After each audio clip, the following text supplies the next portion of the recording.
જય કોળી સમાજને જય માનધાતા। હવે અમુકના પેટમાં ઊનું પાણી રેડાનું, કારણ કે 1 તારીખે કોળી સમાજનું સંમેલન થાય છે એટલે પોસ્ટર ઉખાડવા માંડ્યા, બરોબર। આ તો ઓલા જેવી તાનાશાહી છે કે ભાજપવાળા આમ આદમીના કોંગ્રેસવાળાના પોસ્ટર ઉખાડે એવી।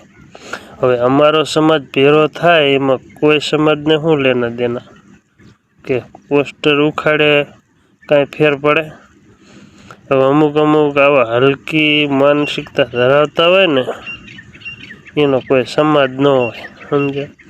ને એ આયર સમાજમાંથી આવે છે બંને ભાઈ, એટલે આવું હલકું કામ કરે ને એનો કોઈ સમાજ હોતો નથી। અને પછી પાછા આપણે કહીશું તો કોમેન્ટ કરશે પાછા કોઈ, સમજ્યા? એટલે કોઈ એ ખરાબ કોમેન્ટ કરવી નહીં। મહેરબાની કરીને તમે 7 પોસ્ટર ઉખાડશો ને તો જે 1 તારીખે સંમેલન કોળી સમાજનું થવાનું છે ને એ તો થશે જ, બરાબર। નો હાવ પોસ્ટર ઉખાડી લેશે ને તોય જય માનધાતા।